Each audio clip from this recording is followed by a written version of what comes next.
Hello, my name is Bradlee Lifsey, and I will be presenting on the environmental controls on climate-altering oceanic dimethyl sulfide. What is dimethyl sulfide, or DMS? Dimethyl sulfide is a compound derived from naturally produced dimethyl sulfonylpropionate, or DMSP, that is released by a few species of phytoplankton into ocean water. DMS is capable of being emitted into the atmosphere and being oxidized into sulfate aerosols. These aerosols can then become sulfate particles that then act as cloud condensation nuclei. Natural emissions of DMS in the Southern Ocean have been estimated to be 5.8 teragrams per year. The claw hypothesis describes a possible negative feedback loop between the interaction of DMS sulfate particles, the atmosphere, and incoming solar radiation that creates an overall cooling effect. The hypothesis states that ocean surface warming leads to a greater production of DMS-producing phytoplankton. With a higher concentration of DMS, it is assumed that more sulfate aerosols will be produced, which act as cloud condensation nuclei. The clouds formed from these condensation nuclei would then create albedo that would reduce the radiative energy coming from the sun and create a cooling effect. Ocean cooling would then reduce the amount of phytoplankton. The DMS clouds would then stop forming and the ocean would be warmed again and the cycle would begin again.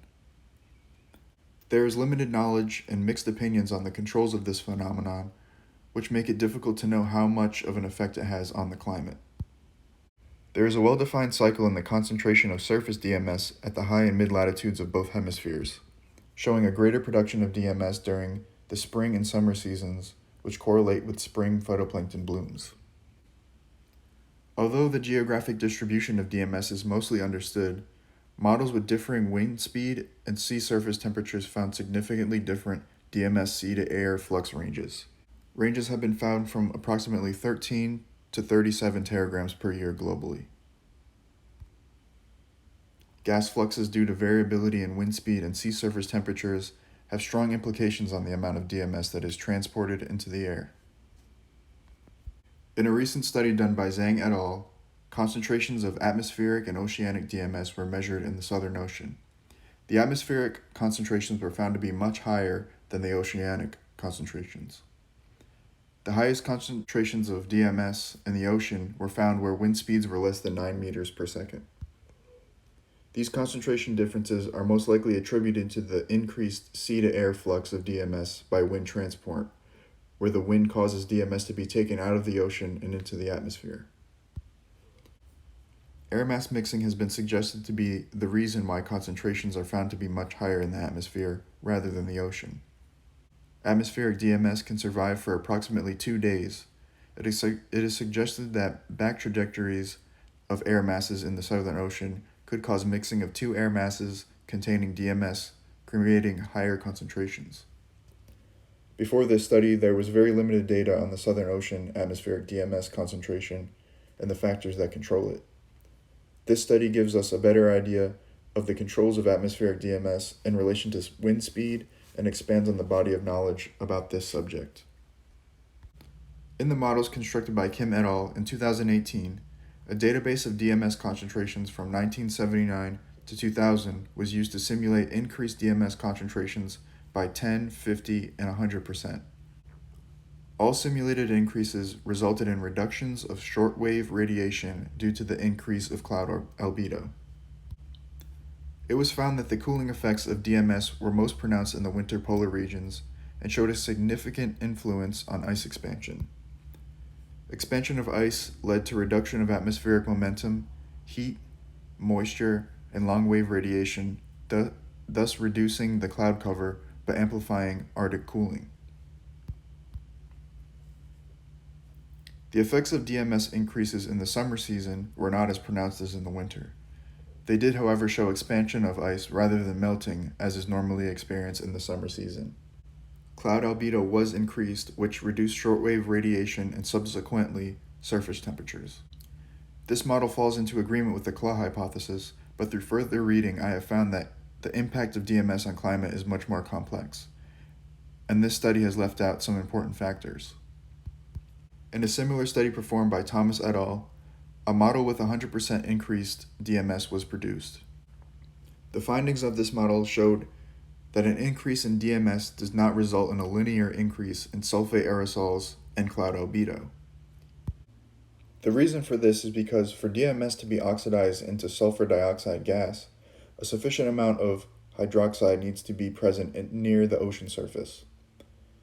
In their 100% DMS increase model, it was found that the conditions were supersaturated with DMS in comparison to hydroxide, which only allowed for an increase of activated aerosol particle concentration of 28% compared to the control model. Because of this, all of the other effects that precede sulfate particle formation were not linear to the increase of DMS. Cloud droplet number concentration only increased by 25%, and cloud droplet effective radii was only reduced by 2.9%. Reduction in cloud droplet radius does aid in cloud longevity, but at such a small reduction, the cloud liquid water path was only increased by 11% over the Southern Ocean and 7.5% globally, creating a total increase of cloud cover of only 0.35%. This led to a total reduction of irritants by only 2.3 watts per square meter. As you can see, by accounting for hydroxide concentration, the outcome of DMS increases are drastically different. Other factors worth considering in future DMS models are things like nitrate concentration, which can cause destruction of DMS molecules through photolysis. This makes them unable to become activated sulfate particles. This, however, is less effective during polar winters due to the reduction of incoming solar radiation. There are also challenges in accurately measuring atmospheric DMS concentrations. Methods using highly sophisticated micrometeorological technology and expertise are required to do this, but less technical methods are commonly used, which lead to large uncertainties in the measurements, often by a factor of 2. Discrepancies of measurements related to surface depth also need to be addressed because there is no defined depth for which to measure DMS. And oceanic mixing creates challenges for accurate measurements even at the microlayer of the surface. In conclusion, the possibility of DMS being a factor of climate cooling is apparent, but is not well understood.